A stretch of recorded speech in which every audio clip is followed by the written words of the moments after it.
Okay, we're going to call to order the Hood River City Council meeting for July 26th at 6 p.m. And we have a full council here. We have Eric Haney on Zoom, and I believe Gladys is also on Zoom or phone call. So we have a full council this evening. So I'm going to call us to order, and I'm going to do the land acknowledgement, and then we'll do the Pledge of Allegiance. As we meet tonight, let us all remember that today we are stewards of land that has been home to Indigenous peoples for thousands of years before the recent arrival of the European heritage dominant culture. We honor this land's ancestors as we go about our business today. And now we'll do the Pledge of Allegiance.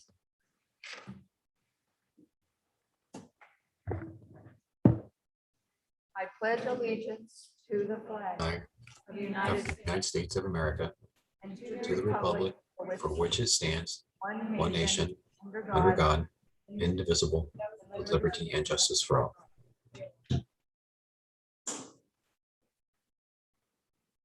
Okay, we have one person, I think, signed up. Is that correct, Jen? Brian Tui, for business from the audience. So we'll let him in on the call, and he'll have 3 minutes.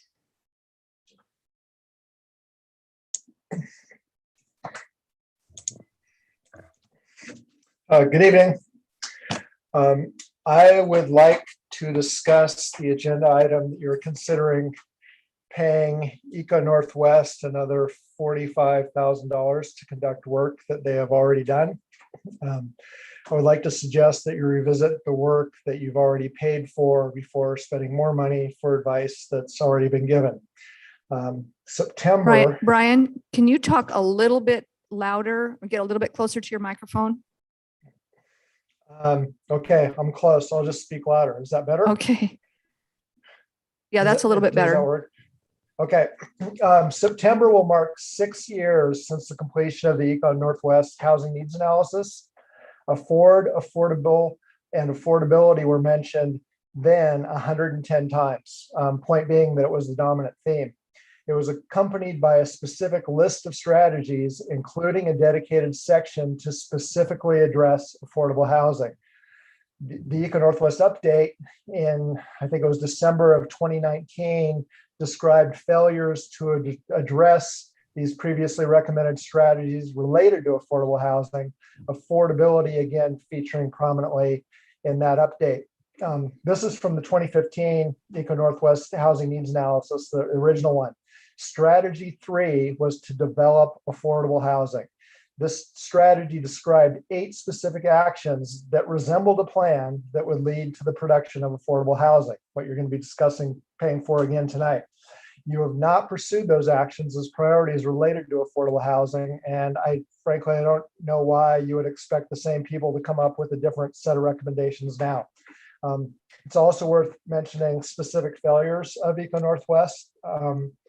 Number one, and importantly, they steered this council away from an excellent opportunity to increase land available specifically for affordable housing. An example of that is that they concluded in that original HNA and again in the 2019 update that urban growth boundary expansion was too difficult to consider. Then in 2016, the Oregon legislature passed House Bill 4079, which formed a pilot program aimed to help cities build affordable housing. The program allowed 2 cities to add new affordable housing units on lands currently outside the urban growth boundaries without going through the normal UGB expansion process. Hood River didn't even apply. That's on this council, but additionally, Eco Northwest doesn't even mention this lost opportunity in their discussion of UGB expansion in the 2019 update. Also, they failed in the recent update to recognize that the city had created policies to disincentivize multifamily housing in commercial zones that had been identified in the first study as needed for multifamily housing. This STR regulations are related to that failure. And, frankly, as you've heard me say before, I think you made a mistake. The city fails to show interest in addressing that issue, and the consultant failed to recognize it or highlight it as well. This isn't the kind of help we need.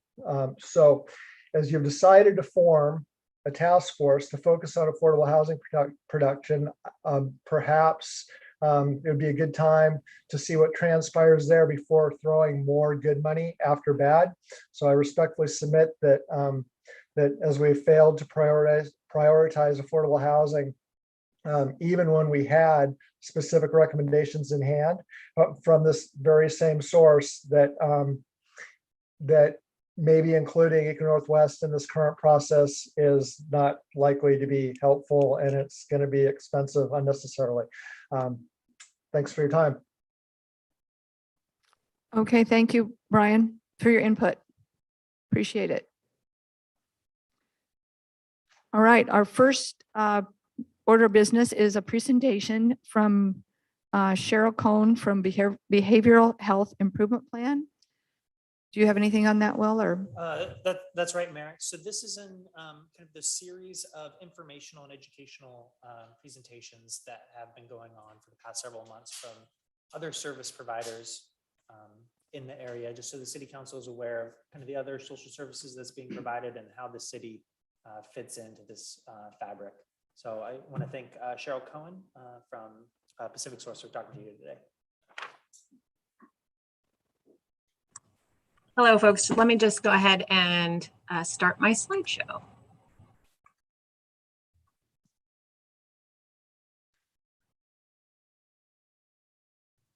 Can folks see the PowerPoint? No, not yet. Not yet. Okay. Let's see.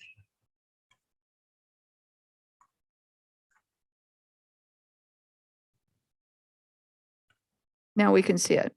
Okay, great. Thank you. So hello, everyone, and thank you for inviting me to speak with you today. My name is Cheryl Cohen, and I use she, her pronouns for Pacific Source Health Plans as a behavioral health strategist for the Columbia Gorge region, which includes Hood River and Wasco counties. So today I'm going to present for about 15 minutes on the Columbia Gorge Behavioral Health Improvement Plan, and we will have some time for comments or questions at the end of the presentation. For our time today, I'm going to give you some background information about Medicaid members in the Gorge, then share information about the Columbia Gorge Behavioral Health Improvement Plan, including the focus areas, strategies, key outcomes, and existing groups or people doing this work. And I'm also happy to share my slides if participants are interested. But first, here is some context. So for Medicaid or the Oregon Health Plan, the Oregon Health Authority contracts with different coordinated care organizations or CCOs throughout the state. So on this slide, you can see the different coordinated care organizations throughout Oregon. And so Pacific Source Community Solutions is the coordinated care organization for Hood River and Wasco counties, shown on this map in pink. And so Pacific Source is also the coordinated care organization in 3 other regions in Oregon, including Central Oregon, Lane County, and Marion and Polk counties. And so you get a sense of how many people we cover. Pacific Source currently has almost 15,000 members in the Gorge region, with Hood River County having 6,630 members. So approximately 1 in 4 community members in Hood River have Medicaid coverage. Also interesting to note for Hood River is that approximately 35 to 40% of our members identify as Hispanic or Spanish speaking. It is really common to struggle with emotional health and or substance use. And across Oregon, behavioral health conditions, which includes both mental health and substance use disorders, are the most common chronic condition for people with Medicaid. So in the Gorge, for our child and adult members, the most common chronic health conditions are depression, is number 1, and number 2 is severe and persistent mental illness.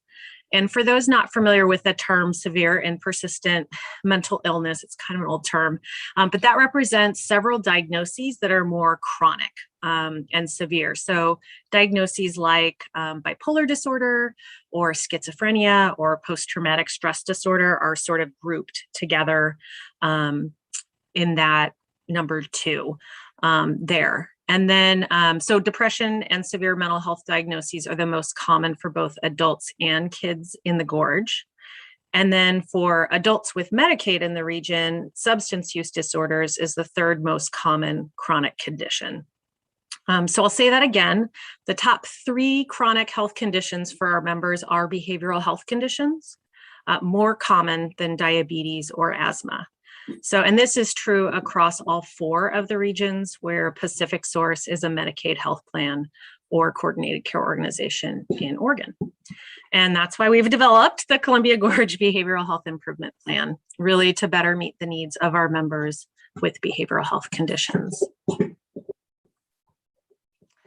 To develop the plan, we reached out to a lot of different people, groups, and organizations to get a better sense of the strengths and needs related to behavioral health services and the behavioral health system. And so we heard from lots of people, including people in recovery, the Community Advisory Council, the Clinical Advisory Panel, System of Care Committees. We talked to a lot of healthcare providers, including Mid-Columbia Center for Living and the Next Door, therapists in private practice, and folks who are real leaders in behavioral health integration and primary care, like One Community Health. We also talked to housing organizations, law enforcement and corrections, Oregon DHS, Columbia Gorge ESD and local schools, the Columbia Gorge Health Council. We held a couple of different community meetings, and we also had a behavioral health workforce survey. So before we talk about the focus areas for the Columbia Gorge Behavioral Health Improvement Plan, we wanted to highlight a few strengths for the Gorge. While we learned a lot about gaps and unmet needs, we also heard a lot about what makes the Gorge unique in Oregon. So here are some of those strengths that set this community apart. So people living and working in the Columbia Gorge are highly collaborative. Health promotion and prevention are prioritized. Social determinants of health are understood. Social determinants of health are really the driving factors that impact our health. So things like access to transportation, education, having housing, things like that, that really are a big part of kind of the picture of our health. And then lastly, behavioral health integration in primary care is very advanced in the Gorge compared to other parts of the state. So after hearing from all those people in the groups that we spoke with, these are the 3 focus areas most important to Gorge community members. So the first one is to stabilize and grow the behavioral health workforce. Number 2 is to coordinate mental health promotion and suicide prevention efforts for all community members across the lifespan. And that's through an existing group called the Gorge Wellness Alliance. And the thing that we by far heard the most was around improving member choice and access to behavioral health services for 3 key populations. So the first is our Latinx, tribal, and Spanish-speaking members. The second group is children and youth. And then the third group is adults and older adults. And so we think of the Columbia Gorge Behavioral Health Improvement Plan as being a roadmap that will help guide or focus us as we work together to improve the local behavioral health system for our members who are struggling. So this is an example. It looks like a scary slide, but I'll explain it. Here's an example for one of the focus areas around promotion and prevention. And so this doesn't represent all of the work that will happen in this focus area, but it gives you a sense of what we're doing. So to read this slide, I always start from the left and then move to the right. And so here you can see how a goal connects to a strategy, which is what we'll do. And if we're successful, some of the key outcomes. So let me read through this a little bit as an example. Again, this is the focus area of promotion and prevention. And so the goal, the left-hand column, is to develop and sustain coordinated mental health promotion and suicide prevention, intervention, and postvention efforts for all community members across the lifespan. So that's the goal. If you read towards your right, the activity of the strategy, which is really what we'll do, is the first one is convene Gorge Wellness Alliance collaboration meetings every other month. And then if you move to the right, you see if we're successful with that, that a key outcome would be increased community engagement, partnership, and involvement in mental health promotion activities. Another example would be the second one down. So create and implement mental health promotion campaigns for Mental Health Awareness Month, which is each May, and Suicide Prevention Awareness Month, which is each September. And then if you read to the right for key outcomes, if we were successful doing that work, some of our outcomes would be increased awareness and stigma reduction of mental health and substance use disorders, and increased awareness and community engagement with social media. And then I will, next I'll show, this is just another example for the focus area on member choice and access. So for this example, I'm sharing the focus for just one of our prioritized populations. If you remember, the three prioritized populations were Latinx, tribal, and Spanish-speaking members, children and youth, and adults and older adults. So this is an example related to improving member choice and access for children and youth. So reading left to right,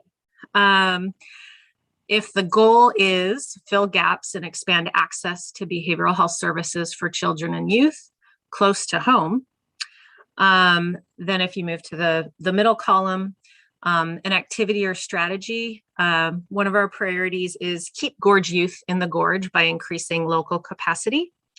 And so we're going to do that by filling gaps in behavioral health services offered locally. So including things like psychiatric day treatment and emergency department diversion.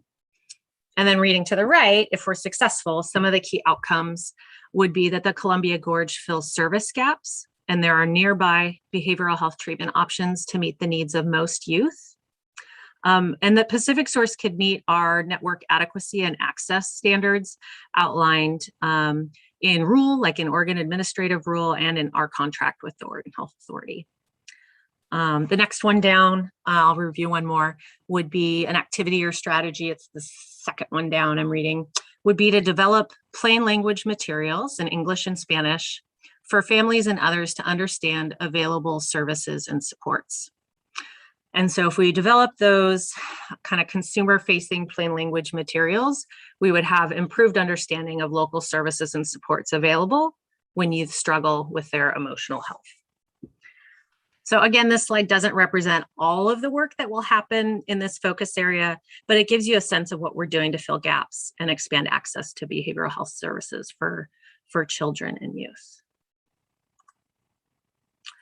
There are several existing groups working to improve the behavioral health system or services in the Gorge, and there are probably more than this. Essentially, our approach is to use existing groups to move this work forward. But if we don't have an existing table, then we'll convene the partners that we need in order to do the work.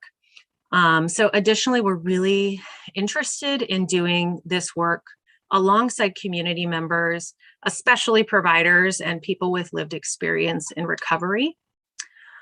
So on the slide, there are some of the existing groups doing that work.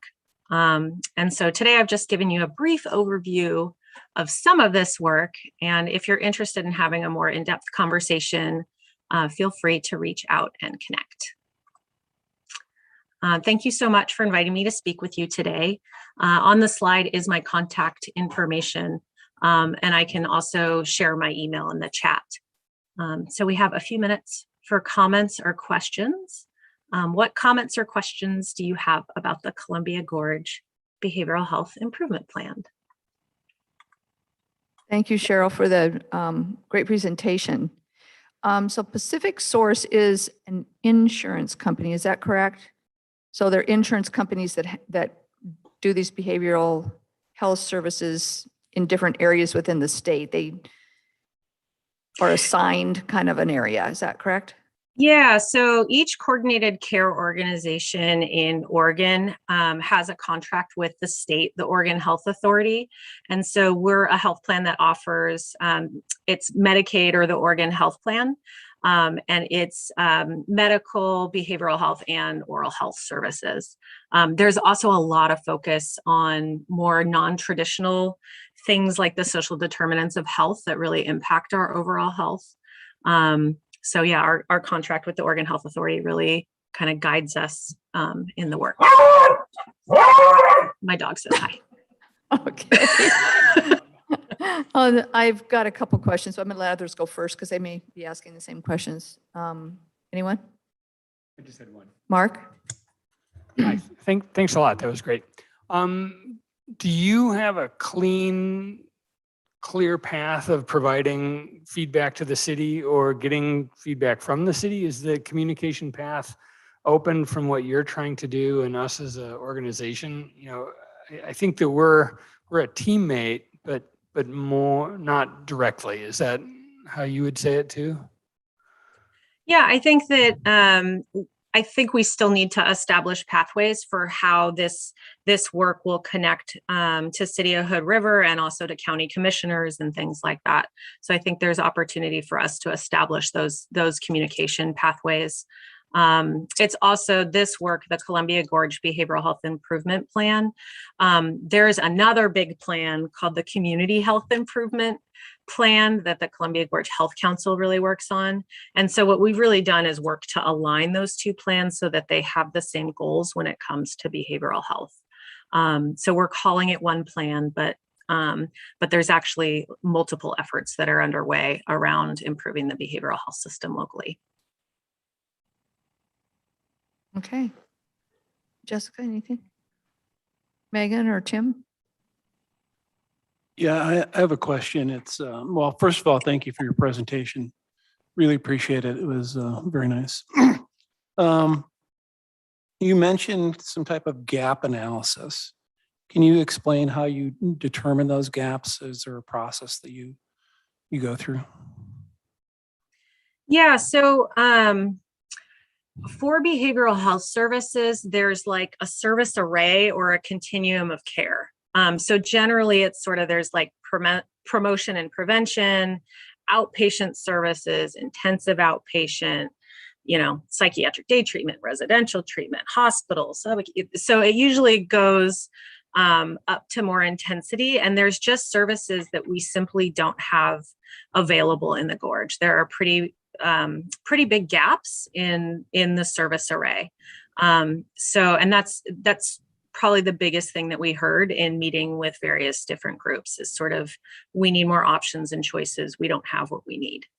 And also just improved understanding about what is available. I think sometimes folks think of one provider being synonymous with behavioral health when some other options have been developed. And as we develop more options and fill gaps so that people can get what they need close to home, part of that, like plain language messaging, is letting people know what's available.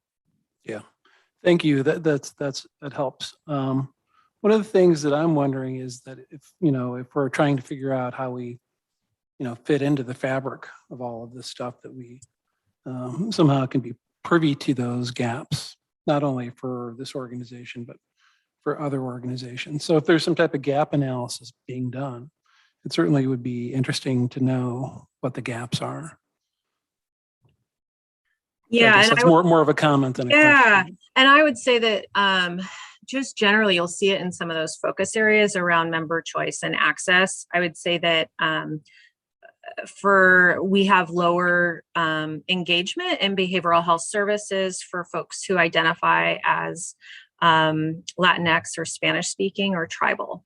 And so having more culturally specific services, increasing the diversity of the workforce so it's more representative of the culture and language of our members. Those are the sorts of things, or building local services right now. If kids are struggling with their emotional health and there's some acuity, most kids have to leave the Gorge in order to get help or treatment. And really, the coordinated care model talks about having expanded options throughout Oregon, even if you're rural. So having member choice and access to a core set of behavioral health services is a pretty big priority for coordinated care organizations like Pacific Source. Thanks. I'd be interested to, if you would be willing to share your presentation. That'd Sure thing. be great as well. Yeah. Thank you so much. Sure, absolutely. Eric, did you have any questions or comments? Okay, Gladys?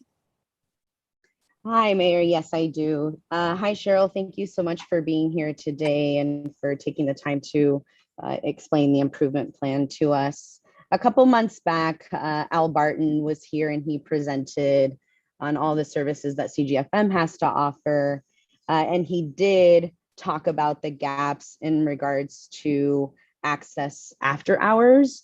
And due to that gap, this organization, our police department, has had to respond because certain services are not in town during specific hours. Has there been anything that has been done from that time until now to address or expand any sort of after-hour access for our community members? Were you meeting with Al Barton from Mid-Columbia Center for Living? Yes. Okay.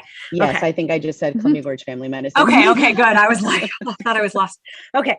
Yeah, so I know that some of the work that we've talked about has been around ensuring that we have the behavioral health services that we need so that it's not law enforcement and corrections being the pathway to treatment services. So there's a pretty big group that's headed up by Sheriff Lane McGill in Wasco County. They're working on something called the Columbia Gorge Resolution Center.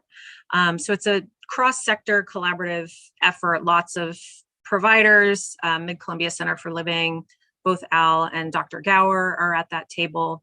So I would say that's probably the table where we talk most around sort of that, planning to fill gaps around where behavioral health and the justice system kind of come together and building more options so that folks aren't needing or having just treatment access through the corrections system.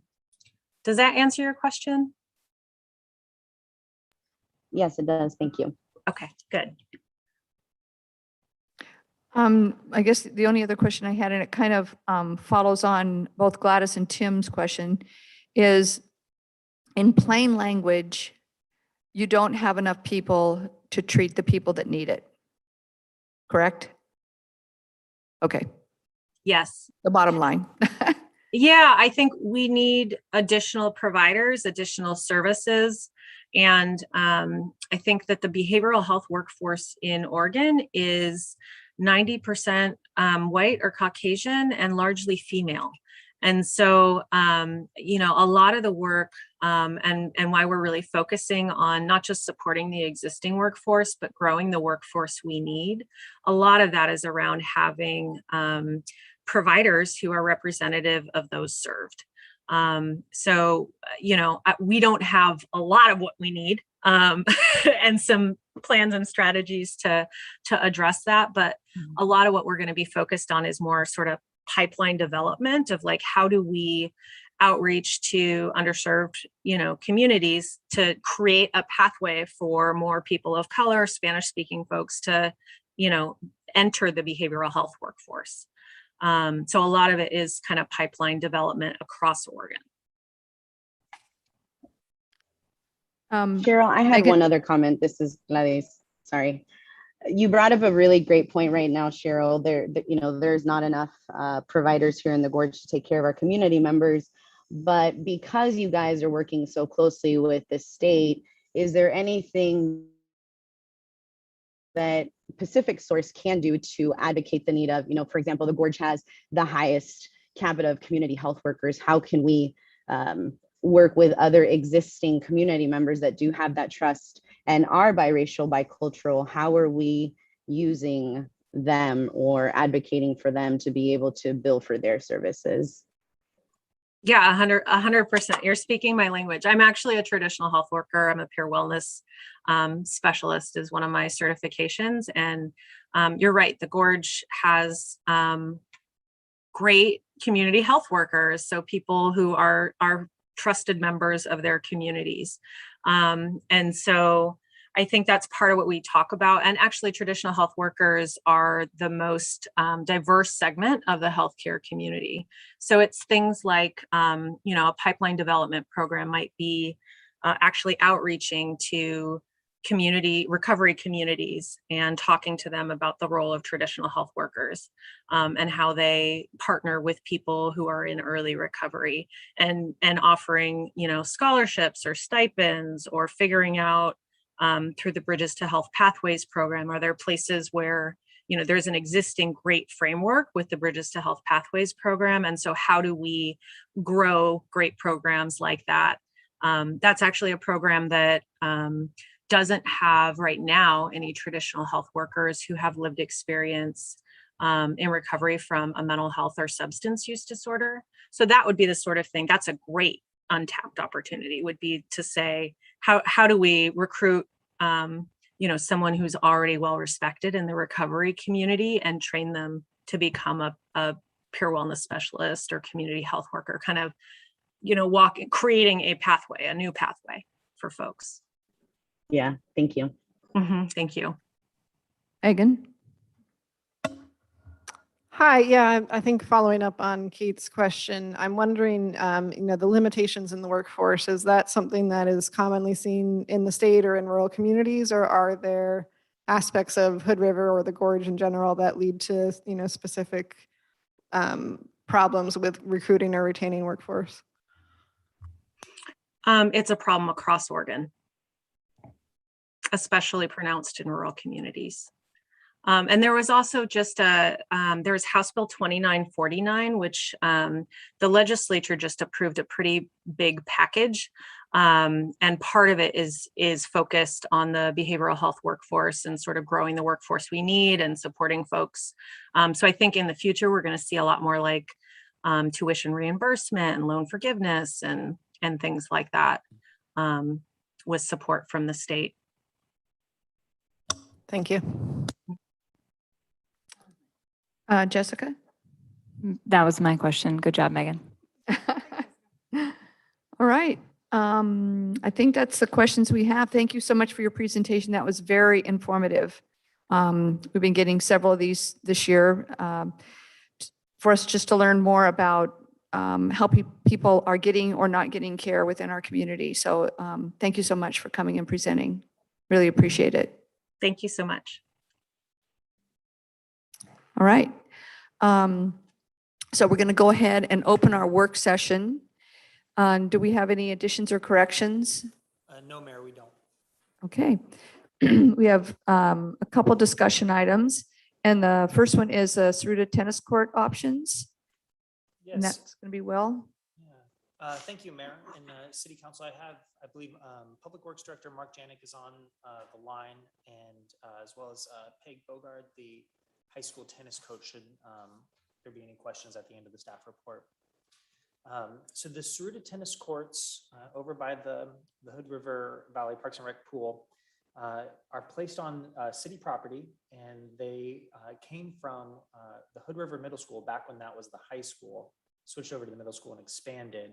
That displaced their tennis courts, which then got moved onto city property. And for the 5 years that I've been here, we've been continually dealing with issues, with failures of those courts. And so we wanted to take, and they're very much in need of resurfacing at this time. So we wanted to take, though, a top to bottom look to see why are the courts failing so often and so far ahead of the intended lifespan of the surfaces that we put in. So we asked Klein and Associates to take a look and produce the report that's in your city council packet. And essentially what the problem is while the location is excellent for wind protection of the courts, what you have is a silty, sandy soil that's sitting on top of compacted volcanic ash that it makes a slick surface underneath. And so what you can really sort of picture in your mind is a bathtub filled with sandy dirt, and then and then add to that our wet climate, and that's the situation that we put some asphalt courts on. And while asphalt is a nice playing surface or your joints when you're playing, it's also specifically made to be malleable and it moves versus concrete, which is much more stable. So that's pretty much the long and the short of why that's a difficult location to begin with. And then layered onto that is a failing drainage system, stormwater system that's underneath it, with cracked pipes, pipes that are filled with root balls that weren't installed at the correct design depths to begin with. So we asked Klein to put together several options as what would be a real fix for the situation. And that's the table that's on page 4. And I have highlighted in green what is the cheapest cost per projected usable playing year of the tennis courts. And that's the very cheapest option is if we could find another buildable site to put these courts. We don't have one right now. There is no suggested alternative site, but if there was a buildable semi-flat area without major drainage problems, that would be our best bet. And with the second least expensive option being reconstruction, so taking it out, redoing the drainage completely, and then putting back in asphalt courts.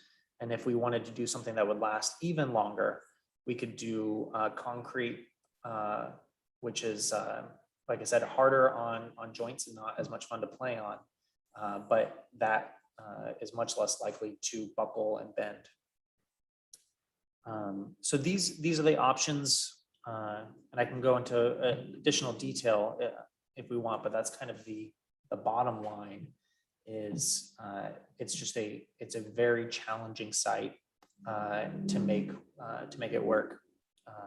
So at this point, we don't recommend putting additional dollars into small, short-lived solutions there, and take the adopted budget included a $250,000 for doing something with the courts, which is pretty substantial contribution. And I would suggest the city then reach out to the school district, which is the primary user of the courts, and then or potentially the Parks and Rec district or any other entity that's interested in hosting this, wait for an alternative site to become available and additional funds to come in from our partners that are the primary users of the site to replace these courts. There's no immediate safety danger or need to close the courts.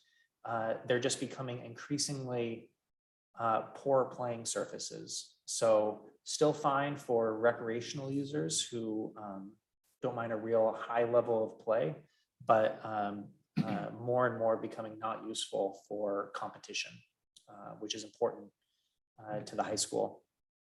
I met with the high school tennis coach and invited other folks from the tennis association and to get what their input on this is. And really their primary interests are, one, not being without courts. So getting a solution, getting a replacement and something to fix these courts sooner rather than later. And two, making sure that we have some minimum 4 courts, but also being multiples of 2. And it would be best if we went all the way up to 8 courts for supporting competitions, because it's kind of in a bracketed competition. And if they had 8 courts, it would they now have very long competitions to get through everyone who's playing. They would be able to shorten competitions down to much more reasonable timeframes if they had 8 courts instead of 4. So that's the interest of the association, but there's no need to again shut down the courts or do anything. They're just kind of in the state that they're in right now. Thank you, Will. Was someone else going to be on the call this evening regarding Yeah. that? I think, Peg, are you on with us? Hi, yes, I'm here. Can you hear me? Yeah. Yeah, I know you had talked about, you had gotten a quote for resurfacing in 2020. Or did you want to add anything else to for the information to council?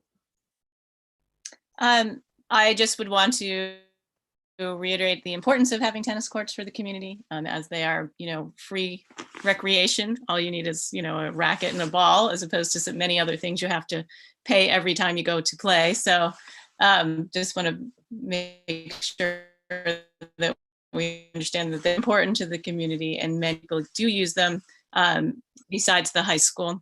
The middle school uses it for PE. I did get that information that every 7th grader plays tennis, I believe, for 3 weeks. There's a 3-week bracket. So they all learn to play tennis. And we do have youth clinics that occur. And of course, there are just the recreational families and such that use it throughout the year. So other than that, there was, well, I understand the short term may not be the the short term spend may not be a recommendation, but it would be a good discussion to have, like how far into the future this might go to find another location. I mean, there's not really city land that I can see. There is school district land. I was wondering what your thoughts on spending money on school district land, maybe in the county. Like, what does that look like? Maybe I'm getting ahead of myself, but that's where I'll end it right now. I have one question while you're still on the line. Sure. Where are the tournaments, tennis tournaments or competitions of any age? Whether it be, maybe the sports club or kids or high school. How many competitions are held every year, and where are those held in Hood River County? Sure. So for the high school, we have a boys and girls team. They play from March to May. And for 10 weeks, within 10 weeks, there are probably 12 competitions at the May Street courts, the Saruta courts. So split between the boys and the girls. So the Saruta courts is where the competitions are held. That is, and that's where we practice. Okay. So we practice split between the boys and girls from about 3:30 to 7:30 from March to May. Okay. So no tennis. There's no tennis courts at the high school. Is that correct? That is correct. So the Golden Eagle courts are Parks and Rec. They're not school district. So there are no actual. I mean, there are tennis courts, I think, maybe in Parkdale, but I'm not sure. But no, the high school uses the ones at the Saruta courts. That's what we use. Okay, so the courts that are at the Eagle Park are pickleball courts. Is that correct? There are pickleball courts. There are 3 dedicated pickleball courts, and there are 2 tennis courts that are also multiple use. So they have lines on them for pickleball, and they have a basketball key. So okay, yeah. Okay, great. It just gives me a better picture of the whole community and how they're using different places at different times. That's why I asked. Thank you. Sure.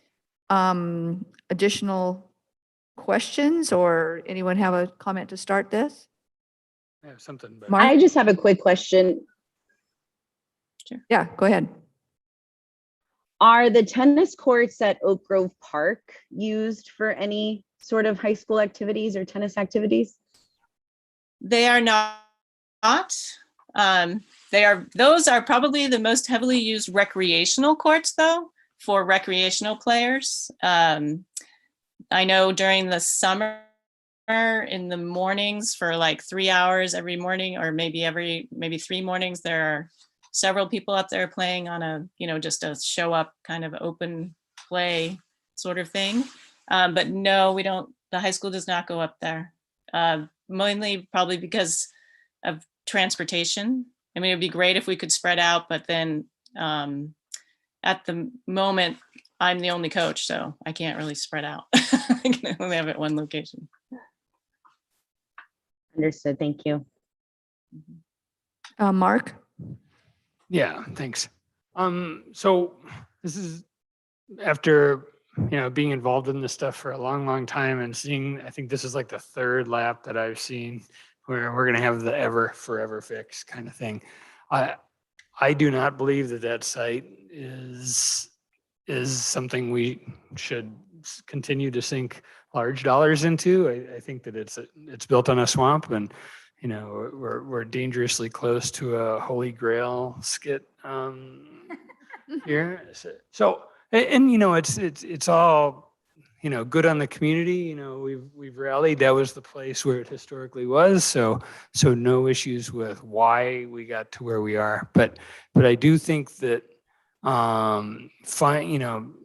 getting a partnership going with the city, the school district, and Parks and Rec, and maybe the county is to find a permanent solution for, whether it's 4 or 6 or, 8 courts, is what we should be spending our real effort on. And that then it comes to this is like, okay, what do we do for the now? And though I understand your recommendation, Will, to me, it's like, how do we get 3 years or, at the outside 5 years of play for the high school team and stuff on those courts? And if we could spend, some very small number of tens of thousands of dollars to get to that 5-year period, as opposed to the hundreds and hundreds of thousands of dollars, I think that's, in my mind, that's the win for that site. Thank you. Others? Tim? So, Will, can you describe, you've talked about alternate sites that could potentially be developed. Do you have a feel for what that would entail? Yeah, so we have the cost estimate in here of 630,000, and that includes removal of the existing courts. But it does also assume a flat buildable site. And unfortunately, I don't have a for instance of that. I know there at Golden Eagle, there's pads for 2 additional tennis courts, but that's not our property. There is, the school district owns property on the west side for eventual expansion, but that's many years out. So that could be a site. The only site that we could think of where we have site control is Friendship Park. And so I asked Klein and Associates to look at that because it appears from an aerial view to fit the courts. But the grade on the back end of that would require so much shoring up as it slopes down towards the fire department that, again, we're talking over $1 million. So it seems to me like you would have to almost do like some type of soil analysis to not have what happened here happen there. Yeah. So has that been accounted for on the cost estimate? The cost estimate is for a good site. Yeah. But if it's not such even, to be frank, they thought whoever put this in this location thought this was a good site too. So I guess what I'm asking is what type of precautions are we going to take to not have this happen again? Yeah, I don't think that soil borings are too expensive. Maybe I'll ask Dustin, who deals with development more often. If I don't think that's kind of due diligence when you're building something to take some soil borings. Typically, yeah. Typically a geotech report and piles are a part of your construction due diligence process. So. Thanks. And then I'd like to follow up and say that I agree with Mark. I don't think we should invest any more money at this site because it has been going on for a long time. But, even if we're going to spend a small amount of money, if the city is going to spend a small amount of money, I think we should ask the school district to partner with us. I mean, it seems, from what we've been hearing that it's really, important to the school district and the school district tennis program. And I'm totally supportive of that tennis as a sport is a great sport. It's a non-contact sport. There's nobody getting, colliding with one another. It's a great sport. But it seems like it's, looking at the amount of money that the school district just put into like the football field, that they should be able to perhaps contribute a small amount of money to making sure that the tennis team has somewhere to play. Megan? Yeah, I guess I have a question for Will. Is there a minor repair in the, tens of thousands that gives us the 2 to 3 years instead of this minor repair that's the 10-year max? Or is that the cheapest option we would have? Yeah, so Peg provided me with a quote from 2020 for resurfacing, and maybe she can speak more to it than I can. I'm not by any means an expert in tennis court construction, but I know right now the Perfect Court, I think it's called, is what's on there right now. If I went out there and that's what's failing, and that's what we had the insurance sort of lawsuit about before. That's still on there. It's like a rug over hardwood. If you go out there, you can actually pull that up and see the old asphalt courts underneath it. And we, the very most, let's see, the eastmost court was resurfaced just a couple years ago, and that's already failing. So maybe Peg can explain a little bit more, but it seems like everything we try only lasts about a year before it starts to really fall apart. Right. I can tell you, also not being like a surface expert, but I can tell you what I understand, I've been told. So the failing part of it is that there are pieces of it that are flaking away. So it is kind of a matte-like substance. And so you can think of when you see chips of paint flaking away, that's what's happening over there on that east court. And that's been said that they think it's because of the freeze thaw that happens, that the water is not draining properly. And then it sits there and it freezes in the winter and then, puffs up and thaws and peels away. So that's what's happening on that court. The resurfacing, that quote that I provided is, if you can think of a surface of a court, a tennis court, it has like sand in it, and the sand is what makes the ball, when it bounces, grip and bounce up. And over the years, that grit wears away and it becomes very smooth. And so this is the difference between where a recreational player, it doesn't really matter, it bounces and they hit it, but a more competitive player wants it to bounce properly, and that depends on the grit. And so that is the part why it's not, that's why the courts are not dangerous right now, but they're not, for those who like to play tennis, they're not their favorite courts. That's why Oak Grove is a little bit more, popular, because the grid is still there, although they're having theirs redone, I believe, in the next month. So that quote would be for that, adding that grit back in and repainting and relining it.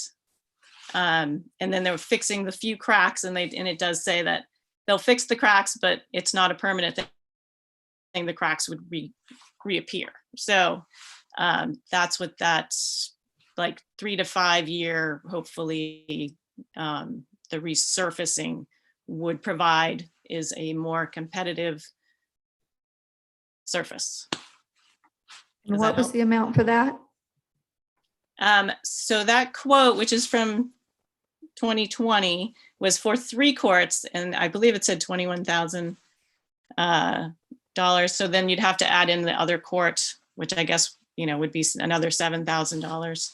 I don't know. Of course, all costs have gone up, so I don't know what the percentage increase might be. So I could get another quote. That's just the surface, and it doesn't take care of the pipes underneath that are the problem. And I mean, they're still. Right. No, it's just the surface. You're right. Yeah. Other thoughts, Megan? So yeah, I guess with that knowledge, I'm going to go with Mark and Tim of we can do that to extend the life for a year, maybe 3 years, 5 years, but like look at the long-term solution of not using that site. It's clearly not sustainable or useful, and finding somewhere else with help of partners, of course. Jessica. I support those recommendations as well. I thought Mark said it well. I guess one question is if we're saying, okay, do this fix right now, but then start looking at another site, is that something that would fit in the work plan right now? Or is that, do you see that a 2022 work plan item? Yeah, so mostly what I was going to do is just reach out to the superintendent and the county administrator and the executive director for Parks and Rec and just let them know when you're ready, we have appropriated money and we'd like to partner. You know, and see what comes back. For putting additional money into these courts in the short term, it would certainly be nice if the school district could handle it for us. I know the public works director, it's part of his council work plan to create a 5-year CIP for your review for all the parks. So if we were going to pay for this ourselves, I'd want to have the council look at it in the context of all the other parks work that could be prioritized as well. Do you have a time frame for that, Will, at all, for the full thing? Mark Janik, are you on the line?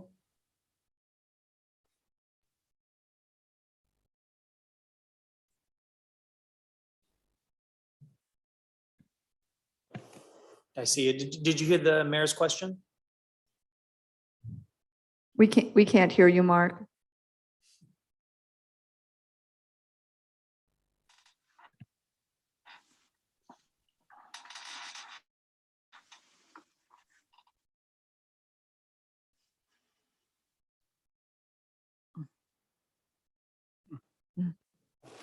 Yeah, still can't hear you.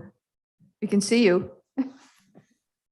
So Mark, I think when we had our last meetings, you were really just putting the finishing touches on it, and it was going to be maybe in the next couple months you'd be ready. You can just head nod if that's correct. Oh.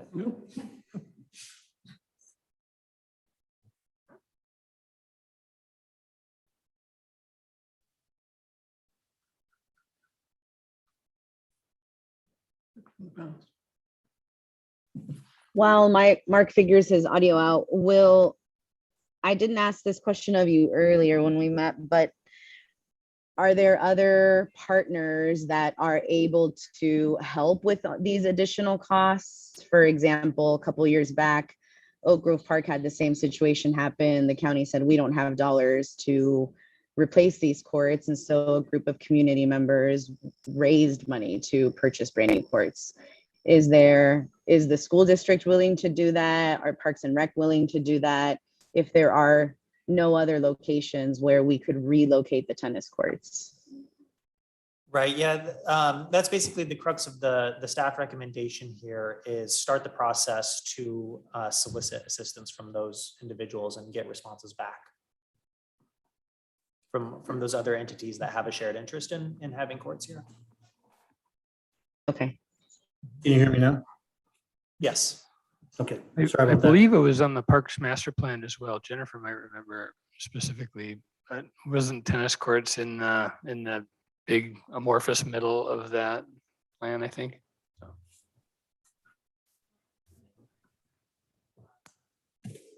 I'm not seeing an affirmative from Jennifer. No. But Mark, did you want to talk about when you would be able to progress on the council work plan to put together a park CIP? Yeah, I've got I'm getting close to a memorandum for you, Will, that you can take a look at. I've got most every park and most of the ideas for each park or what possibly needs to be done. So I can get some to you by the end of the week and then we can talk about it. Great, thank you. So I would say very easily early fall. Fairly soon. Mm-hmm. Oh, great. Yeah, I think that's a great idea to put it in the context of all of the parks that we that we're working on rather than make an outlier decision on this particular thing since it's so complicated. And in the meantime, reach out, as Mark and Tim suggested, to Parks and Rec and the schools. I think that's a great idea. I'm not for spending any money at all until we kind of see how fast this might move or not. And if it looks like it's not going to move fast at all, then maybe talk about spending a small amount of money for repair. But let's just see how fast we can get it moving first and what kind of traction we can get. That's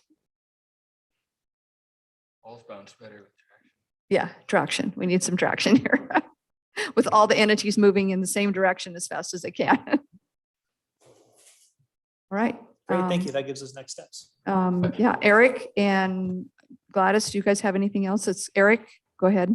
Yes, if I could, Mayor, I'll just say I'm in agreement with what I'm hearing from folks. I'd like to, if we can have a 3 to 5 year plan for this, I would be in favor of it. And that's not to disagree with the mayor's idea of doing something initially to just see what we can get going. Maybe just to say some things that we might all be thinking, but which haven't been said. There is a certain degree of magic about this location. We've got this perfect synergy with the middle school, which has buses that can sort of bring people for school events. We have the swimming pool there. We have Jackson Park. So, and it's also branded around a lot of, and branded is probably not the right term. There's a lot of history with respect to the Saruta sister city situation, which frankly might be on the list of people to notify of the potential loss of this area. So I would encourage us to move slowly, certainly not close this unless and until we have a new tennis court, right? Let's not sequence this to shut it down until we have something new, and assuming we can actually pull that off. But there's also the lights that are there, so it's an infrastructure add-on. And I personally, having grown up within a few blocks of this very spot, just sort of treasure it immensely. And so the other benefit of going slowly is there's probably, and this is to some of the other counselors' points, there's people in the community who would have a soft spot in their heart to know that this wonderful location might be just not capable of continuing, at least as currently envisioned and budgeted. So there could be an upswelling of support. We saw Waterfront Park draw on enormous community resources. All of Megan's hard work for the Children's Park, another example of community resources. We have a broader coalition of community partners like the Rotary Club. I mean, there just is an opportunity, and this, no one disagrees with anything I'm saying. I'm just pointing out, if we give ourselves a little time for word to sort of seep out in the community that this beloved court might be at risk, we could see the community step up in a way that could either save it or make its alternative more palatable or fast coming. So I really appreciate staff bringing this to our attention. It's in the bad news category of things because it is such a beloved location. But if we move slowly, we hopefully can find a way to either save it or create something better. There's also been some talk over my at least a couple of years here on this council of some kind of reshuffle of this whole area. The yard has been talked about. Maybe, I heard, the Friendship Park right up the hill. It sounds like there's some sort of geographical problems there. But anyway, something might come up. And I just think if we move slowly and tread water to some degree, so we keep these courts for now, would be my thought. And I don't think we're not going to close them down. I mean, that is not in discussion right at this point at all. Gladys, did you have anything else that you wanted to add? Nothing else to add. Thank you. Okay. Do you need a motion or anything, or have you gotten direction, do you think? Just a discussion item. That's good enough. Okay, great. All right.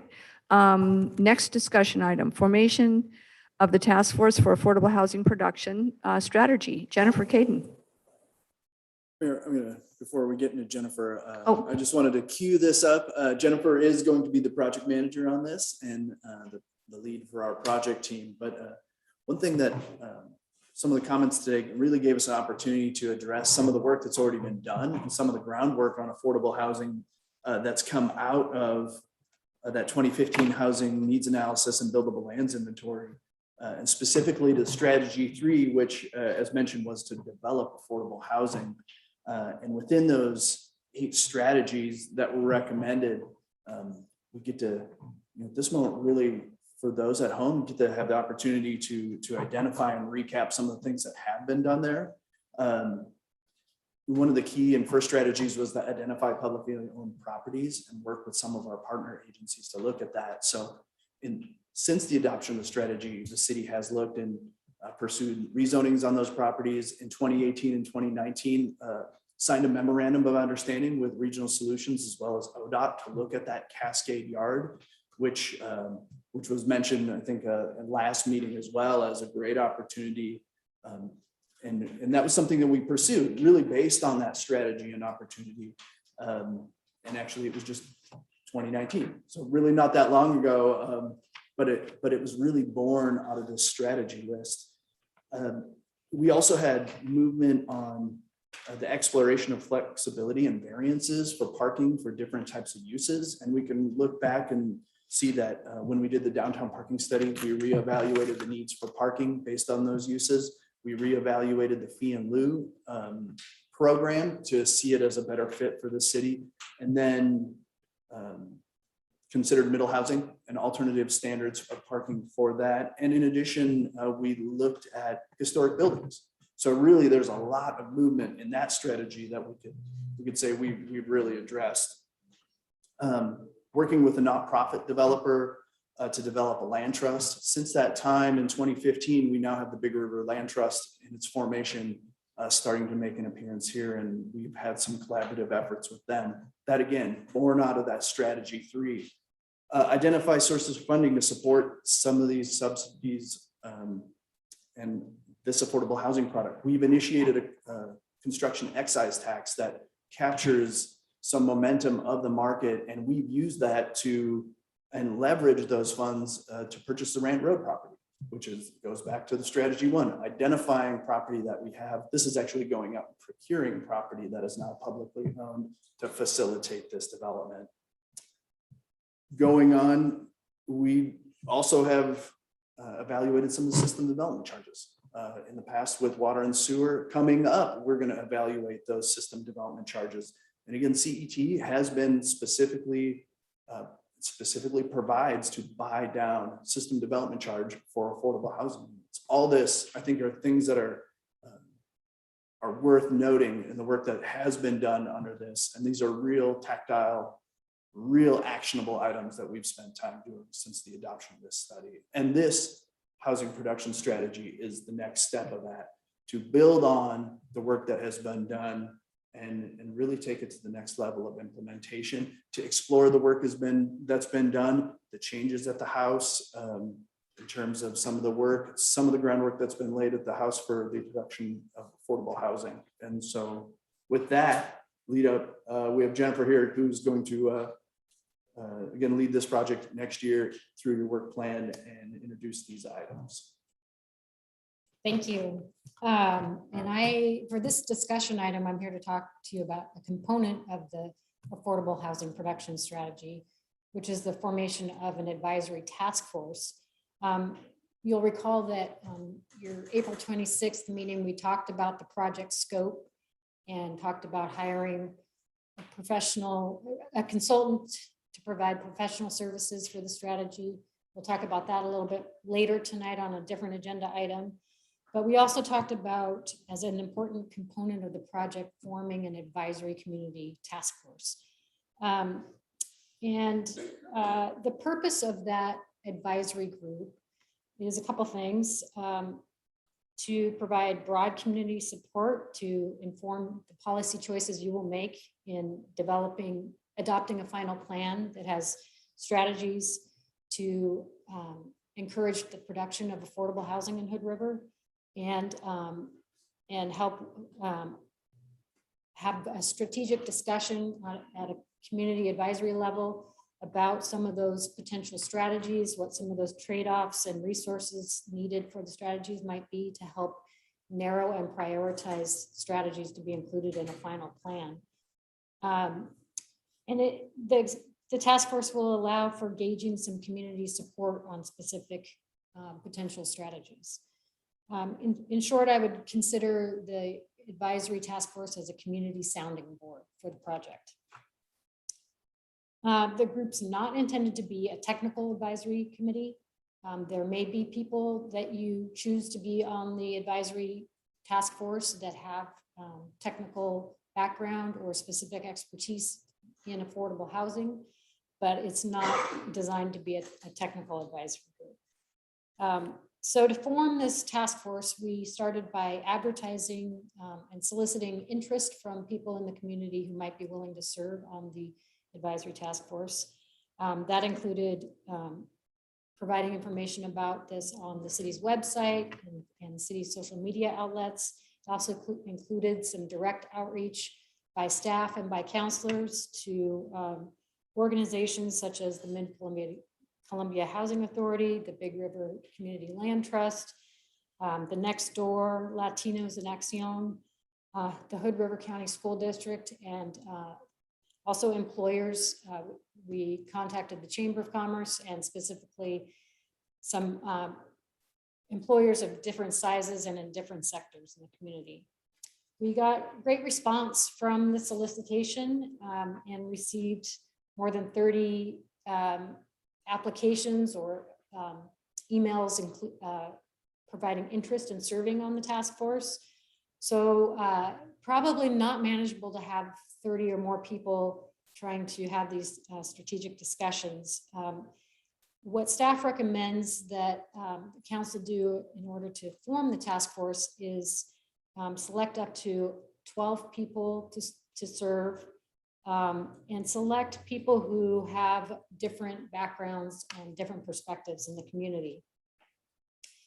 What the project team proposes is to bring a slate to you from the pool of applicants at your next meeting on August 9th that would include representatives of people who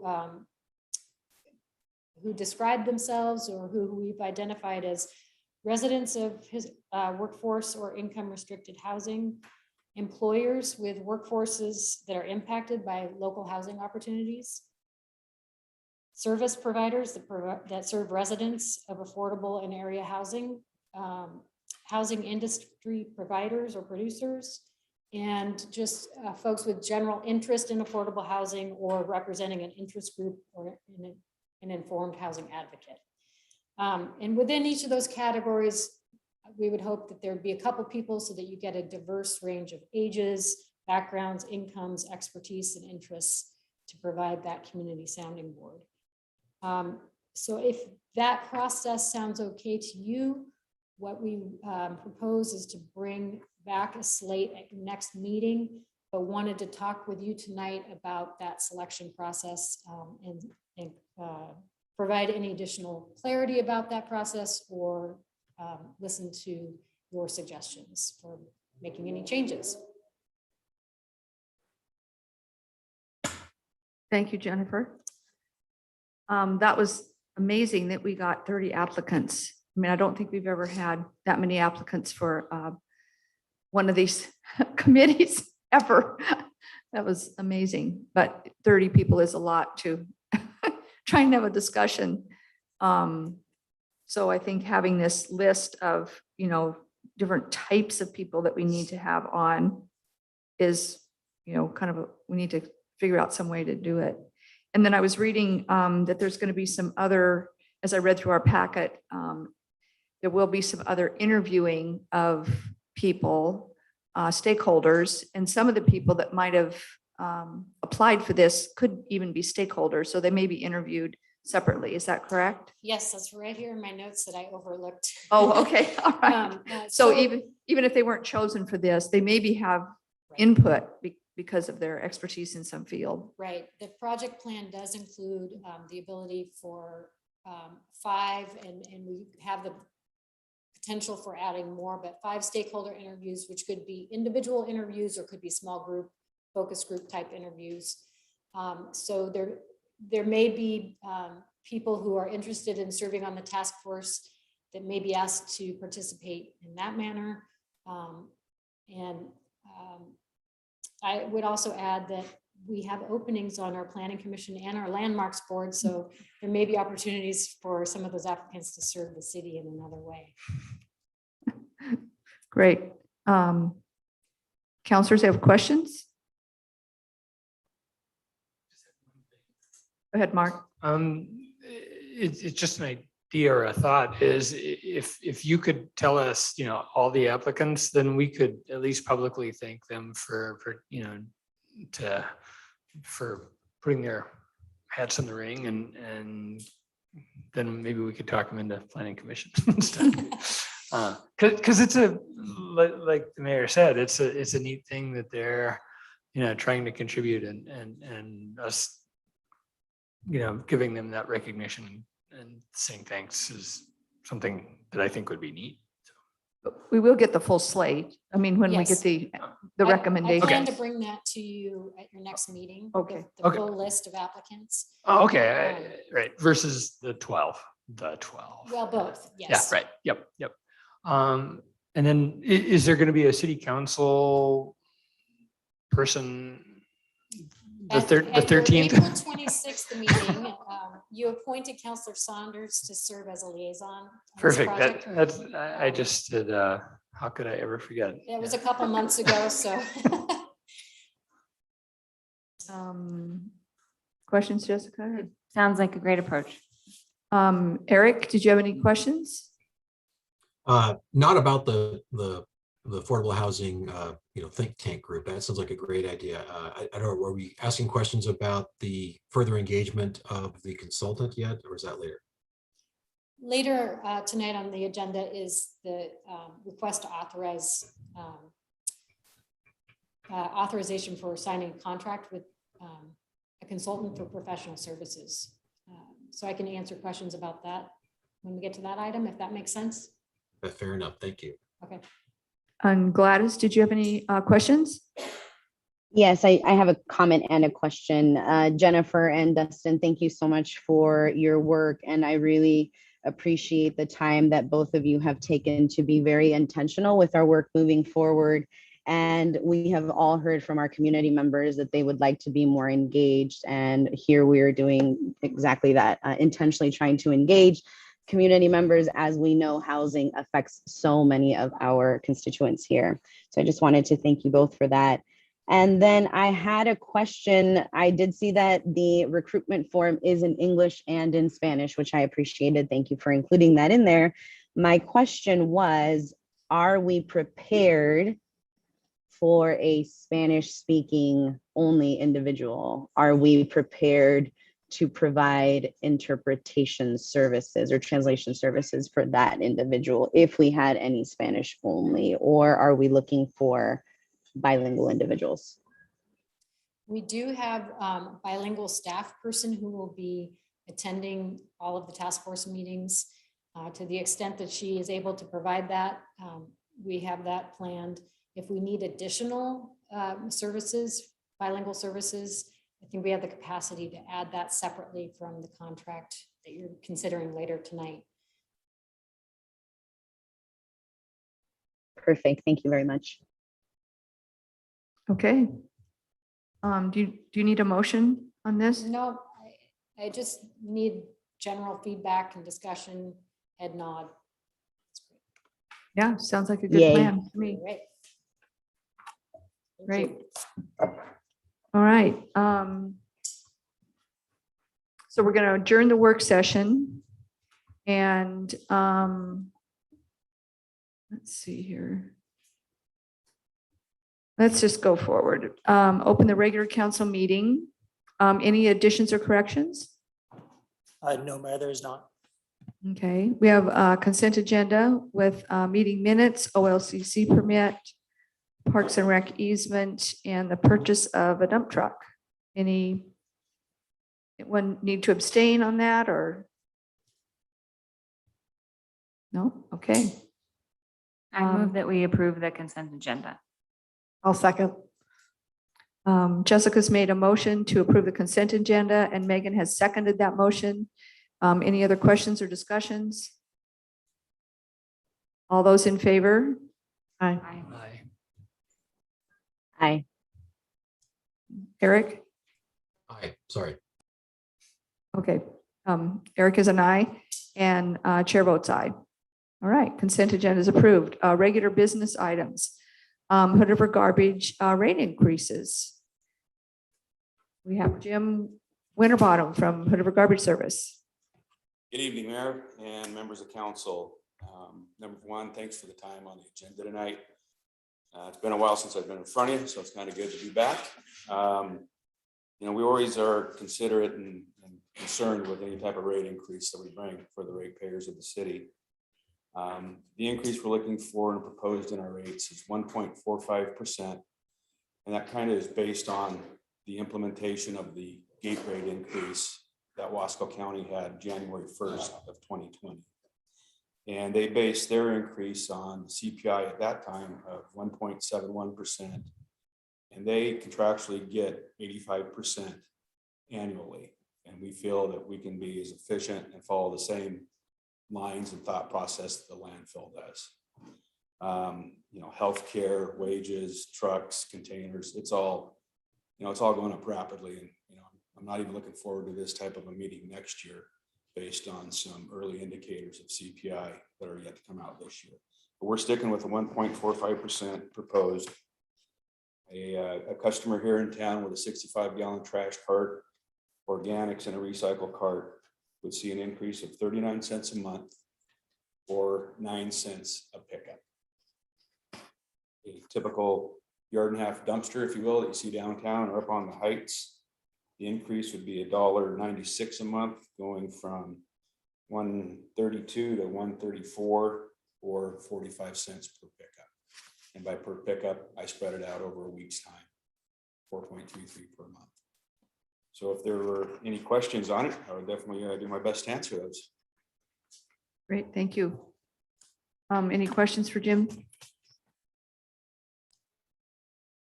Madam Eric? Mayor, I do. Yes.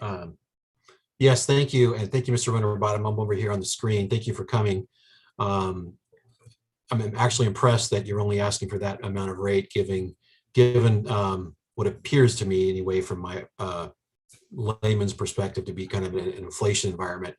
But I got my question, and forgive me if this is an improper question, but I remember having this question last year when you were presenting, but we're basing an analysis off of kind of your gross charges. But it seems like the net, your net profit analysis is just as important. And again, I'm not trying to pry, but I'm just curious, and this may be a question for city attorney, but we're always looking at the gross rates and sort of comparing that over time, as opposed to net profits of the operator. And I just wondered if you might speak to that. Sure, I'll do my best on that one. Traditionally, we've always based the rates off of a weight study component that is based on density, demographics, average volume per container, numbers of pickups per day, per week, and cost of disposal at the landfill, which is the greatest component of those rates. So years ago, probably in 2003, the rates that we started to work with and molded based on the weight study has continued to that time. It's just based on what the current market is at the Wasco County landfill as being the biggest expense that we face. That answer your question? That and it's not. It sounds like I'm critical. I'm actually not, because a request of this low of a percentage is proof in the pudding that you're being reasonable. But we are looking at gross numbers, so it feels like there's a layer missing. But I appreciate your answer. Okay. Gladys, did you have any questions? Yes, ma'am, I do. Mr. Winterbottom, thank you for being here. I will ask you the same question that I did last year, but before, I just want to thank you and your staff for all the work that you continue to provide to our community with the challenges of COVID. So please thank your staff on our behalf for continuing to not stop any services. There are folks, unfortunately, who COVID has definitely exacerbated their means for income and may have a challenge to afford a couple cents as far as a garbage increase. Last year, you reminded us of some of the programs that you have available for those folks who may not be able to afford an increase, can you please talk to us around that process and what type of supports are available to those who may have a challenge to pay this increase? Sure. So the first off is the cap, which we basically pay for trash service for anybody that's over 85 years of age in the city. All they need to do is register annually. As far as folks that aren't in that category during the pandemic, to my knowledge, we have not stopped anybody or suspended services for lack of payment. As long as they continue to communicate with us, their situation, and what they feel they may be able to pay down the road. So that's about the only relief that we have that I can answer to for the rest of the folks. It's just not, we're not cutting their service off because they're having a difficult time with their financial situation. Perfect. Thank you so much. Right. Thank you for your presentation. All right. Yeah, I'm surprised that it's this low, but I do understand next year will probably be different as everything has become different this year. Yes. Okay. Madam Mayor? Oh, sure. Go ahead. Dan. If I may, it's been my experience in my other city clients in their jurisdictions of similar sorts of waste disposal rate increases just recently this summer. So my sense is that the industry has been holding its breath until kind of the pandemic is sort of resolved. And similar to other garbage haulers who they don't cut people off for non-payment. What I've seen is you only cut them off when they stop communicating. So I think society, local governments, and the waste haulers have all been kind of like keeping the program together as best they can. This is an extremely modest rate increase from what I can tell as well. All right. There's a motion on page 105. I move that we authorize Hood River Garbage proposed rate increase of 1.45% effective September 1st, 2021. Second. Okay, Megan has made a motion and Tim has made a second to authorize Hood River Garbage proposal rate increase of 1.45% effective September 1st, 2021. Additional discussion? All those in favor? Aye. Aye. Aye. Aye. Chair votes aye. Thank you, Jim, for your Thanks. presentation. Appreciate it. Yep. All right. Award professional services contract, affordable housing production. Thank you, Mayor. Hello again. So this is an item to request council authorization to allow the city manager to sign a contract for professional services for the affordable housing production strategy. As you saw in your packet, the city issued a request for proposals in June for professional services to assist with the development of the strategy. We received 3 proposals and interviewed 2 consultants, Echo Northwest and Cascadia Partners. Both firms have done similar work in other cities in Oregon and outside of the state. Echo Northwest was unanimously selected as best demonstrating their understanding of the project scope and having the experience to perform the requested services close to the budget we anticipated in your current budget. As you know, Echo Northwest has worked closely with the city over a number of years and really has a solid understanding of the housing market and the demographics in Hood River, as well as some of the other constraints on housing, such as being located in the National Scenic Area and other aspects of our housing market. Echo Northwest has also worked closely with the state of Oregon in developing requirements for larger cities to do housing production strategies. You've heard from them several times over the last few years. In your packet is a proposed scope of work provided by Echo Northwest with a cost not to exceed $45,354. I do note that the project timeline includes a typo in the years that are included in the project, and those have already been corrected. So we will not be going back in time to complete the project. Pending your authorization tonight, we have tentatively scheduled a goal setting session for you at your next meeting with the consultant to refine their understanding of what you expect as outcomes for the project and goals for the project. Typically, we don't bring contracts that are less than $50,000 to you for authorization, but we do recommend that you also approve a 15% contingency to add additional options, whether they be stakeholder interviews or other minor additions to the project scope. That would take the contract amount just over $50,000. And for that reason, we're seeking authorization to go ahead and proceed with signing the contract. I've included a suggested motion in your packet, and I'm happy to answer any questions that you have. Okay, I know Eric had a question. Does anyone else have any questions for Jennifer? You. Okay, let's start with Tim, and then we'll go to Eric, and then you had a question mark. Okay, Tim. So you, with respect to the item that you were talking about previously, how do these two efforts mesh? The consultant will be very much involved with the advisory task force meetings. Mm-hmm. The project scope includes, I think, 5 task force meetings, potentially 6, depending on how the project progresses and whether another meeting is necessary.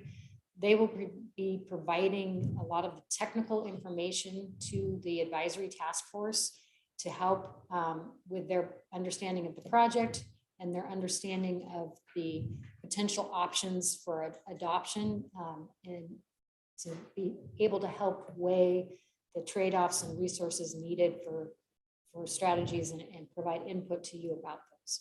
So the consultant will be integrally involved with task force meetings. Thanks. Eric?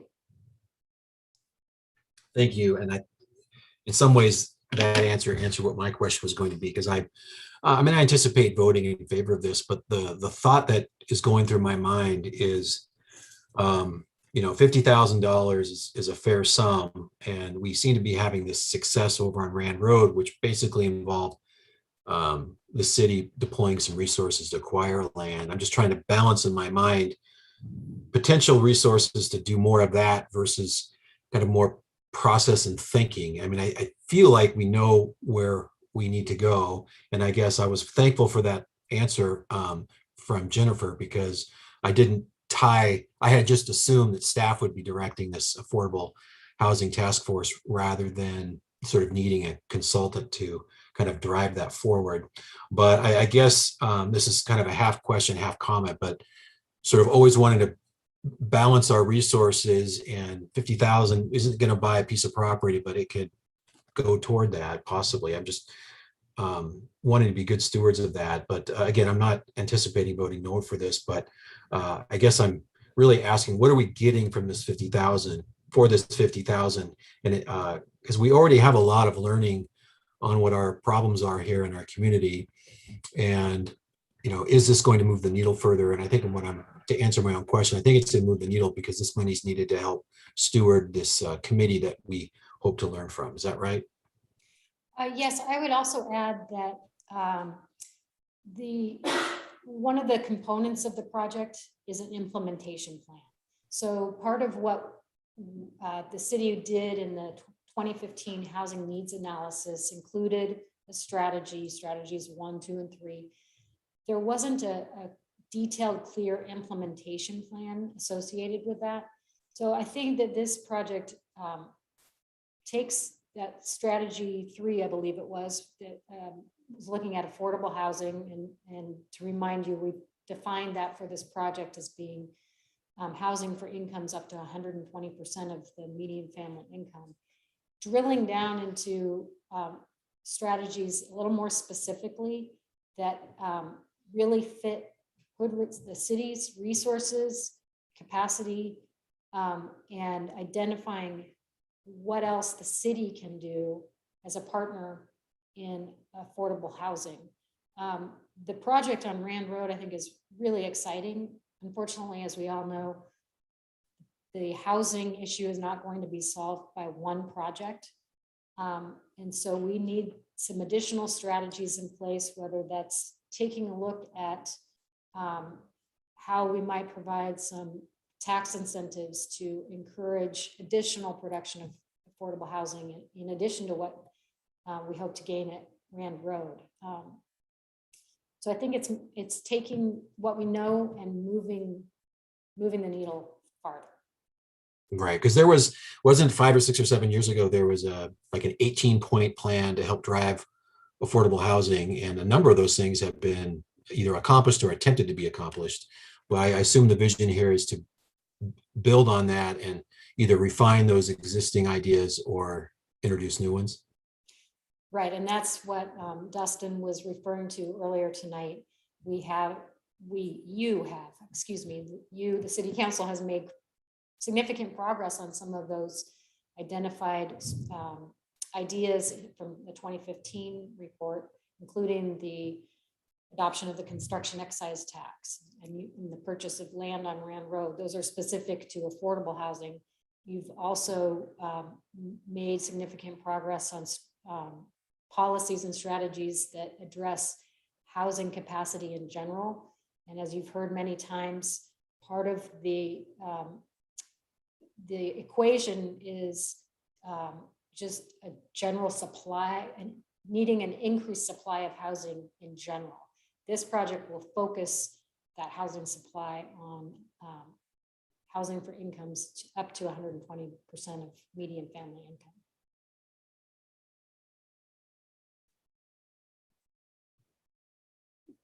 As I remember that, we started on strategy 1, strategy 2, and then, there was the 18 things or whatever. And we've gotten through some of those, but some of them are, they need more discussion. We need more information about, well, how much bang for the buck are we going to get on that? How palatable will that one be versus that one? So I think that's where we have to, we're digging down into those more finer details of some of those things that maybe we could do, but are we going to do those, and how far are we going to go with this particular strategy or that strategy? So I think that's kind of these more final products out of that thing we started with in 2015. That's what I see this is kind of being. Yes, I agree. Okay. Mark? Eric, did you have anything else first? No, thank you, Mayor. Okay, Mark? Okay, this is a little soapboxy, but first of all, it is we, and you as staff have been working your butts off since 2015 on this, and we've had a plan, we've stuck to the plan, we've made progress all along, and it's really a wonderful thing. So I appreciate Dustin's I think a mellow summary of what we've gotten done, and appreciate all the work that's behind it. So I think it's wonderful. We are not just throwing the fishing line out again. We are continually refining what we're doing. We're learning things when we complete one task, and we create new things to do from there. So this isn't well, let's just do the same thing over at all. This is refining to the next step. I really like the strategy evaluation points on page 119 and 120 of this packet, because we've been having questions about how do we incent the builder community to do this kind of stuff. Where are the hurdles and stuff like that? And this is the first time we're actually gonna, really dig into those things. It's not me going to a developer and having a cup of coffee and saying, why aren't you guys building apartments? So this is really good for that. 2 suggestions, I guess. One is to be light on the needs assessment hours spent, because we did it in 15, we did it in 19, and the answer is very clearly, we need more than is imaginable in every category of housing. So, if looking at it gives us some focus on which particular area to go to, that's great. But I would hate to see a whole bunch of these hours spent on coming up with that same answer, which I think is going to be the answer. And then my second suggestion / request is that there be, and it could be our liaison and staff providing a mid-course meeting to council, much like we did for middle housing, where we said, okay, this is what we've learned so far. Are we still on target for these goals? Because the chart shows, one at each end, and there's if you take a literal interpretation of the chart with this, just a city council meeting at the end, there isn't a, oh my goodness, that's not what we meant. So just something in the midterm, and I know we'll be in good hands from Megan's side too. So that's all I have. Thanks. Thanks, Mark. Megan? Yeah, I'll just touch on that, Mark. I absolutely, I'd say one of my biggest goals in this is to really make sure you guys are all informed and are kind of taking the journey with me as this group. I'm really excited the group will actually be learning together as a group and not just discussing based on current knowledge, but actually learn together and based on that knowledge work. And I want to make sure you guys are also growing in that same way and following the discussion and flagging any issues that you might see along the way. So I'm taking that very seriously. You will be hearing from me a lot. So thank you. Good. I'd like to respond to those comments if I could briefly. Sure, go ahead. I had also anticipated a mid-course discussion with council and hadn't really anticipated the goal setting at the outset with the consultant. I do think that's important for them to hear directly from you so that they get started on the right foot. And if we need them to be part of that mid-course update, we can do that. But I do plan to have that discussion in one form or another. And I also leaned on Echo Northwest about the update to the data, the housing need data, because we know what the problem is. We know we're not getting the housing produced in the market at a price that is both affordable either for rent or purchase at prices up to 120% median family income, and that stays that way. It's not just at the one time. So their plan is to update that information to the extent it's needed in order to do the analysis to provide strategies to you for the final plan. But I understand that is not the purpose of the project. Jessica? I was just going to say, reading through this, I had identified the interviews and was going to say, hey, maybe we can interview the folks that don't get picked for the committee. So I appreciate you already suggesting that. And I appreciated the detailed equity lens in their proposal. I think that's helpful for us to see. And yeah, thank you. Anyone else? More questions or comments? I have a couple comments. I want to echo what Councillor Mehta just mentioned around the equity lens. I appreciated seeing that in there. I agree with Councillor Zan Miller and with Councillor Cunahan in their comments. I also just wanted to bring up the fact that we know that equity costs more. And so us getting direct feedback from those who have lived experiences with housing, I think is really powerful, powerful stories for us to hear as a council. And maybe at some point, those members that are part of this task force can come and, maybe talk publicly around just shortly their lived experience with housing challenges. That would be very powerful for other community members to hear. And that way folks know that they're not alone. And it really is a form of creating somewhat of a peer support group, I guess. And I just wanted to again mention that we know equity costs more. What if for some reason we had to hire another interpreter to be able to offer this service? Then those dollars would go to that. Okay, thanks Gladys for your input on it. Anything else? Right.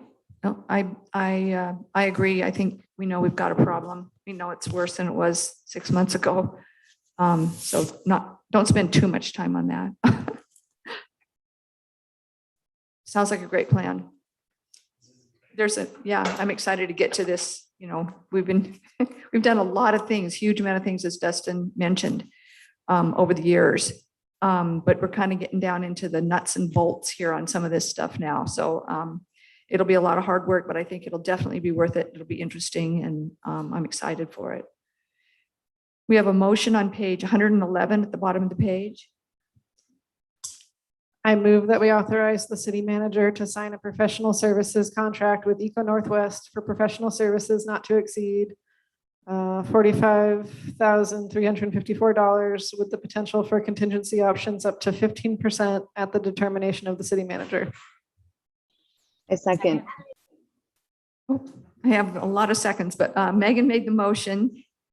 Gladys seconded. I have a lot of seconds here. To authorize the city manager to sign a professional services contract with Eco Northwest for professional services not to exceed $45,354 with the potential for contingency options up to 15% at the determination of the city manager.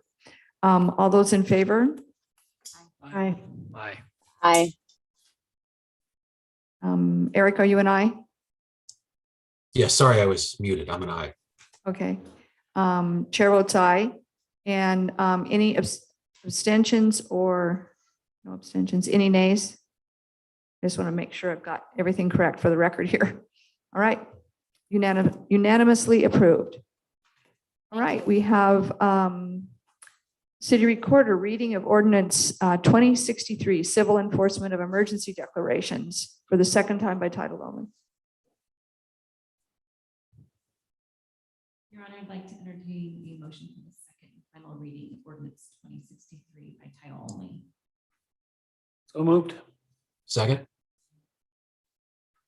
Tim has made the motion, and Eric, did you second that? Yes, ma'am. Okay, and Eric had second. Councilor Haney, Aye.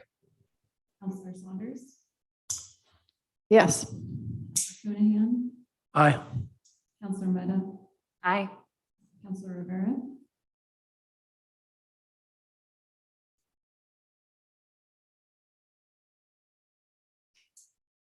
Councilor Rivera,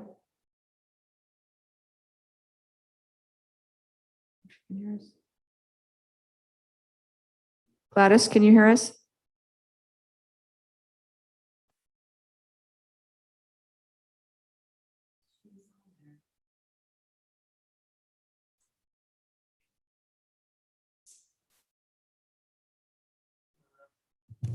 I just got a message from Councilor Rivera saying she can't take herself off mute. I don't know that it matters. Can we It matters, of continue course. on? And then see if she can get back on? Madam Mayor, it's since she can communicate by text, I think she could also maybe vote by text. Can you ask her about that, Will? Yeah, or she can hear us right now. So Councilor Rivera, if you feel comfortable voting by text, you can send me a, oh, here we are. Let's see. I think staying with nay, which was the vote from the prior meeting. Okay. Councilor Zandor, Yes. Your Honor. Yes. Ordinance 2063, an ordinance amending Title I, General Provisions, Chapter 1.10, Civil Enforcement, and Title II, Administration and Personnel, Chapter 2.48, Emergency Operations of the Hood River Municipal Code quickly provide for civil enforcement of emergency declarations and orders and declaring an emergency. Right. Thank you very much. Mayor call. Just a couple things. I am going to the Oregon Mayors Association Conference later this week. So that should be interesting. People from all over the state and different kind of learning opportunities and potentially a cheese and wine tour. So for part of one day. So that'll be fun. But I think there's going to be some great learning opportunities too down there with a lot of different perspectives. So everybody gets to hear from everybody else around the state. So that'll be interesting. The other thing I have is we were going to have Jensen Strategies come and present on the next meeting, which I think was August 9th in executive session. Is that right? Well, but they are having some kind of a conflict with that evening. That's correct, Mayor. Sorry, I'm doing some technical troubleshooting with Councilor Rivera. Okay. Yes, Eric Jensen let me know that if the council is available, it would help him immensely if we could move the executive session to Wednesday or Thursday rather than on August 9th. But he can make August 9th work if not all city councilors can find an open time on Wednesday and Thursday. And this is going to be the meeting, the executive session where they're going to present the slate, the first slate of people that they've gone through. Correct. Okay. So pretty important meeting here, everyone, if we can all make that. So you're saying the 11th or the 12th, and that would be potentially at a 6 o'clock time, and it would be just for executive session? So he said he will make any time on Wednesday or Thursday work. It could be during the day, during the evening, whatever works for the city council's schedule. So I can't do Thursday pretty much anytime. Wednesday is preferable for me as well. Wednesday is preferable for me too. Yeah, I've got 2 meetings on Thursday, so Wednesday's the best for me. And after work hours is better for me as well. Wednesday evening looks good. You're good. Eric? I'm sorry, I lost track. I hear Wednesday, but which day? The 11th? August 11th? Mm-hmm.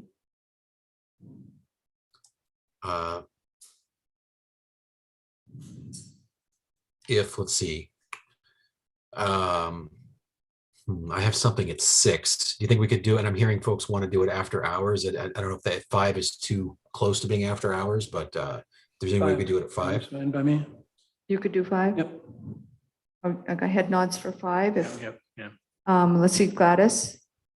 I don't know if she Can you guys hear me? Yeah. Yay! Okay, awesome. I'm sorry about that. But I had to log off, so I don't know what we're talking about. Okay, we need to do an executive session because we're going to have the slate of potential new city managers. We want to try and do it on the 11th of August because the person, Eric Jensen, was going to present on the 9th or try to present on the 9th in executive session, and he can't make that time. So we're trying to figure out the 11th of August if we can. I could do the 11th. I would prefer a little later in the afternoon if possible, but I can make the 11th. Could you do 5 o'clock? Yes, ma'am, I can make that. Fantastic. All right.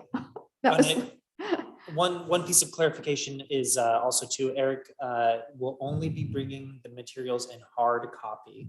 So if anyone's using Zoom, that could present a challenge as well. I don't know if that causes any complications for anyone. okay. So we need to try and be here. We need to be here in person. Okay, because it will be an executive session. Because he's bringing baked goods. Okay. Okay. Great. 5 o'clock, August 11th on Wednesday. All right, let me write it down.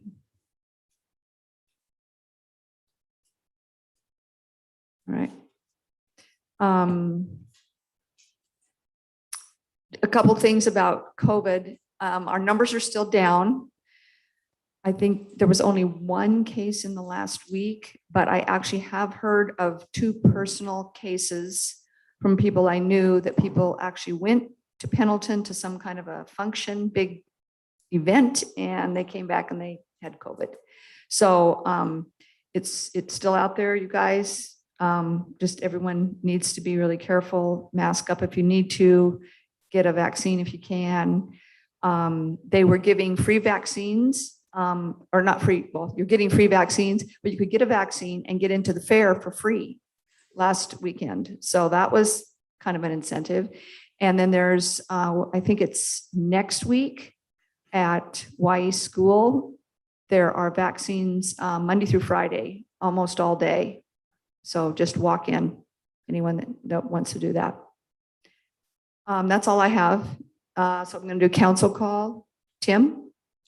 Nothing for me tonight. Megan? Nothing. Jessica? I was gonna say I got to watch the Affordable Housing Forum where Councillor Saunders presented, and the mayor was on chat, doing a lot to communicate about what the city was working on, and Dustin also was on chat.